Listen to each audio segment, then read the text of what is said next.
Hello दोस्तों, जय हिंद, नमस्कार। मैं रमेश यादव आप सभी का स्वागत करता हूं study with Ramesh Yadav YouTube channel पर।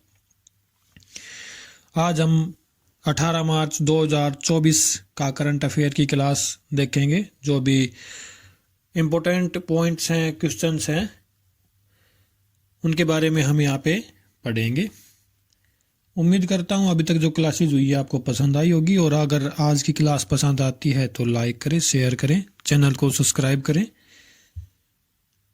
पता नहीं क्या हो रहा है, व्यू धीरे धीरे कम ही होते जा रहे हैं, तो ऐसा ना करें। थोड़ा अपने आप को भी मोटिवेट रखें और हमें भी मोटिवेशन मिलता रहे, तो आप शेयर करते रहें।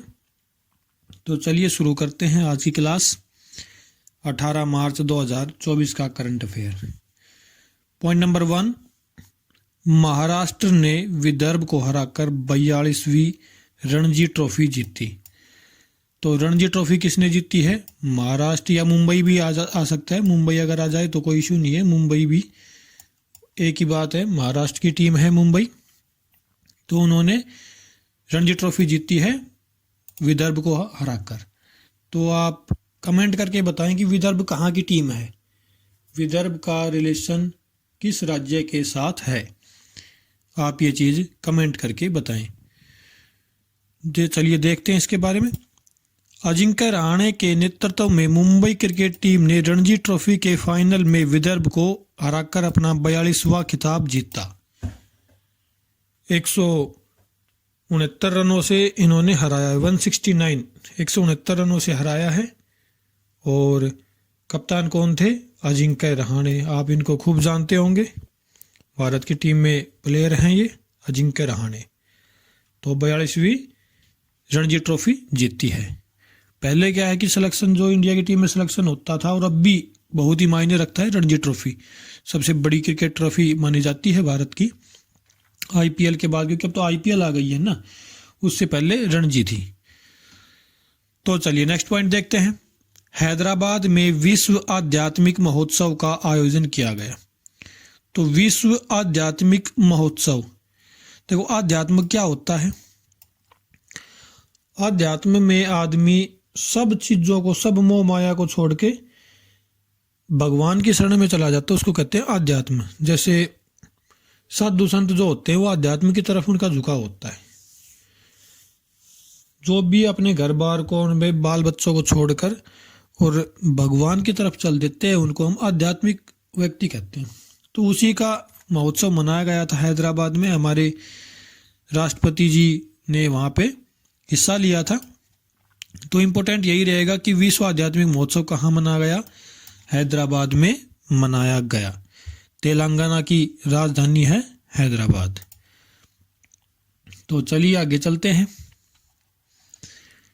पॉइंट नंबर 3, प्रसार भारती के नए अध्यक्ष नवनीत कुमार सहगल बने। तो ये आईएएस रहे हुए व्यक्ति हैं, पहले आईएएस थे, तो अब प्रसार भारती के अध्यक्ष बना दिए गए हैं। प्रसार भारती काम क्या करता है? प्रसार भारती आकाशवाणी और दूरदर्शन की देखरेख करता है। जो हमारे सरकारी चैनल जो हैं, उनकी देखरेख प्रसार भारती के द्वारा ही की जाती है। इसका गठन 1997 में हुआ था। मुख्यालय दिल्ली में है। ये इम्पोर्टेंट है नहीं गठन कब हुआ था, काम इम्पोर्टेंट है। और करंट में जो है इसके अध्यक्ष बदले गए हैं। तो नवनीत कुमार सहगल नए अध्यक्ष बने हैं। ये इम्पोर्टेंट रहेगा, आपको याद रखना है। पॉइंट नंबर 4, पांडवुला गुट्टा को भू विरासत स्थल में मान्यता मिली। देखो भू विरासत स्थल क्या होते हैं? जियोलॉजिकल सर्वे ऑफ इंडिया जो हमारी भारत की है, जीएसआई, इसके द्वारा किसी भी स्थल को भू विरासत स्थल घोषित किया जाता है कि इसके अंदर कुछ है। देखो पहले ये जो बनाई गई थी 1851 में इसको मान्यता मिली था। 1851 में अंग्रेजों ने इसको बनाया था, जीएसआई को। क्यों बनाया था? कि उन्हें खोज करनी थी कि भाई भारत के नीचे क्या क्या दबा हुआ है, क्योंकि उन्हें तो लूट मचा रखी थी ना। तो ये एक संस्था बना दी सरकारी कि भाई अगर इसने भू विरासत स्थल जिस चीज़ को घोषित कर दिया, वो फिर जगह सरकारी हो जाएगी। और अगर किसी प्राइवेट संस्था की है या प्राइवेट व्यक्ति की है तो उसको मुआवजा मिल जाएगा। जैसे आज भी वो काम कर भाई यहाँ से रोड निकलेगा तो आपको मुआवजा मिल जाएगा, आप रोक नहीं सकते उसको निकलने से। तो उस टाइम पे बनाई थी ये। तो कहीं कहीं कोयला भी निकल रहा था, कहीं सोना निकल रहा था, तो इसी का काम है ये चीज़ को खोज करना, जियोलॉजिकल सर्वे ऑफ इंडिया की। तो 1851 में बनाई गई थी ये, और अब भी ये वही काम कर रही है, लेकिन अब थोड़ा सा इसका रूप बदल गया है। पहले क्या था, अंग्रेज सब कुछ यहाँ से ले जाना चाहते थे, लेकिन अब ये संस्था भारत के हाथों में है तो अपने हिसाब से काम कर रही है। तो पांडुला गुट्टा जो तेलंगाना में है, वहाँ को भू विरासत स्थल घोषित किया गया है, क्योंकि वहाँ नीचे कुछ मिलने की संभावना है, तो वहाँ को भू विरासत स्थल घोषित किया गया है। इम्पोर्टेंट यही रहेगा कि पांडुला गुट्टा है कहाँ, तेलंगाना में है, और उसको भू विरासत स्थल घोषित किया गया है किसके द्वारा, जियोलॉजिकल सर्वे ऑफ इंडिया के द्वारा, जीएसआई के द्वारा। चलिए आगे चलते हैं। पॉइंट नंबर 5, नागरिकता कानून 2019 में आवेदन करने के लिए लॉन्च की गई मोबाइल ऐप CAA 2019। तो एक मोबाइल ऐप लॉन्च की गई है CAA 2019 के नाम से, और आप घर बैठे आवेदन कर सकते हैं। तो CAA के लिए आवेदन कौन कौन कर सकता है, तो पाकिस्तान, अफगानिस्तान और बांग्लादेश, यहाँ से आए हुए गैर मुस्लिम जैसे हिंदू, सिख, ईसाई, बौद्ध और अपने जैन हो गए। तो ये कोई भी व्यक्ति जो वहाँ पे प्रताड़ित किया गया है वो भारत में आके यहाँ की नागरिकता ले सकता है। पहले ये रूल था कि वो भारत में कम से कम 11 साल रहना चाहिए, लेकिन अब उसको बदल के 6 साल कर दिया है कि ये होंगे तो 6 साल रहेंगे, और अगर मुस्लिम कोई व्यक्ति नागरिकता लेना चाहता है तो उसको 11 साल ही रहना होगा। जो पहले वाला प्रोसेस है वो उस पर लागू होगा मुस्लिम पे, अगर गैर मुस्लिम है उसको 6 साल रहना होगा। सिर्फ इतना ही कानून है। ये जो बवंडर बनाया गया है बिल्कुल गलत है। इतना कानून है कि गैर मुस्लिम व्यक्ति है उसको 6 साल तक, भाई 6 साल भारत में रहे और अपनी नागरिकता के लिए अप्लाई कर दे तो उसको भारत की नागरिकता मिल जाएगी। और जो मुस्लिम व्यक्ति है वो 11 साल, जो पहले नियम था सभी के लिए 11 साल का, वो उनके लिए अभी भी 11 साल का ही है। अगर हम अपने संविधान की बात करें तो भारत के संविधान में अनुच्छेद 5 से 11 तक नागरिकता के बारे में डिटेल से बताया गया है कि नागरिकता कैसे मिलती है, क्या क्या नियम है, जन्म से कैसे मिलते। तो आप पॉलिटी पढ़ेंगे तो उसके बारे में हम डिटेल से जानेंगे।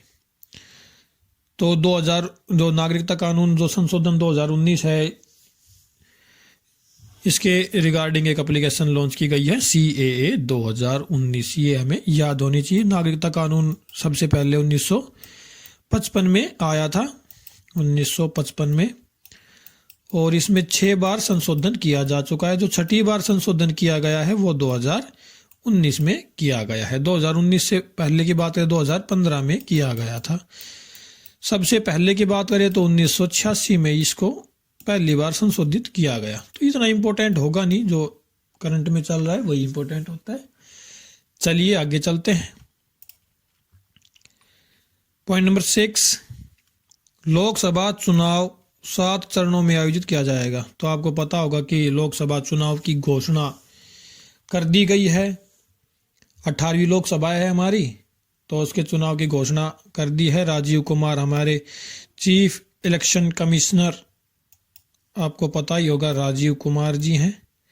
तो इन्होंने प्रेस कॉन्फ्रेंस करके इसकी घोषणा कर दी है कि भाई लोकसभा चुनाव 7 चरणों में होंगे। 19 अप्रैल से ये शुरू होगा और 4 जून को इसका रिजल्ट आ जाएगा। भाई बता देंगे किसकी सरकार बनेगी 4 जून को। तो 19 अप्रैल से शुरुआत होगी। तो हमारे लिए इम्पोर्टेंट क्या है, लोकसभा कौन सी है, 18वीं लोकसभा है, ये इम्पोर्टेंट है। सीटों, कितनी सीटों पर चुनाव हो रहा है, 543 सीटों पर चुनाव हो रहा है, ये इम्पोर्टेंट है। और टैगलाइन क्या है आपकी बार चुनाव की, तो टैगलाइन है चुनाव का पर्व देश का गर्व, ये मोस्ट इम्पोर्टेंट है।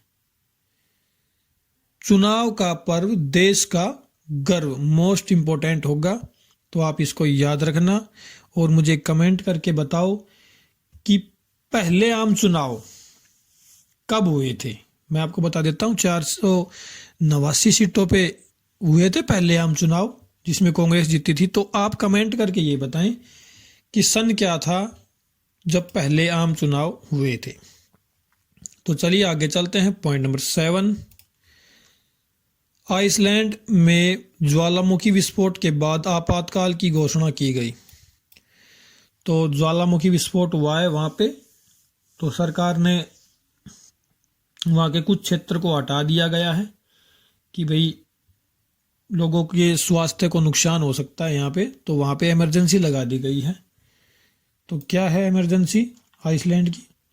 तो जैसे अब मैं बताता हूँ कि ऐसे ज्वालामुखी फटता है, तो ज्वालामुखी जैसे इस प्रकार से ऊपर की तरफ जाता है और इस प्रकार से ऊपर की तरफ जाएगा, तो ये एकदम प्रेशर से निकलेगा तो एक बादल बनाता है, ये राख का बादल बहुत बड़ा। और ये जैसे जैसे ऊपर जाएगा ये बादल ही फैलता जाएगा, इसकी हीट और राख फैलती जाएगी और फिर ये गिरेगी तो पूरे इलाके को ये ढक देती है। पूरे इलाके में राख ही राख हो जाती है। तो लोग बाग यहाँ पे सांस नहीं ले पाते और गर्मी की वजह से वहाँ पे परेशानियाँ तो होती है, तो लोगों को वहाँ से हटा दिया जाता है कि भाई यहाँ पे इमरजेंसी है, जब तक ये ठीक नहीं हो जाता आप यहाँ पे नहीं रह सकते। उम्मीद करता हूँ आपको समझ में आया होगा। जैसे ये फट रहा है तो ये जैसे धुएं का ये जैसे राख धुआं आपको दिखाई दे रहा है, ये राख भी हो सकती है, धुआं है, ये चारों तरफ फैल जाएगा। अगर राख है तो नीचे आके गिरेगी, ऊपर तो जाएगी नहीं, चलो धुआं तो ऊपर चला जाता है, तो ये पूरे इलाके को ढक देगा। कई बार तो ऐसा होता है कि 100 किलोमीटर तक के इलाके में राख फैल जाती है, इतना भयंकर विस्फोट होता है, तो इमरजेंसी लगानी पड़ती है वहाँ पे। तो आइसलैंड की बात करें तो रेक्याविक यहाँ की राजधानी है, और प्रधानमंत्री की बात करें जीर हिल्मर हार्डे यहाँ के प्रधानमंत्री हैं। तो आइसलैंड के लिए इतना ही। आगे चलते हैं। पॉइंट नंबर 8, फ्रांस मरने में सहायता को वैध बनाएगा। मरने में सहायता को वैध बनाएगा मतलब इसको वैधता दी जाएगी। भाई मरने में सहायता को क्या होता है? ऐसा नहीं है कि इच्छा मृत्यु दे देगा, नहीं, इच्छा मृत्यु नहीं है।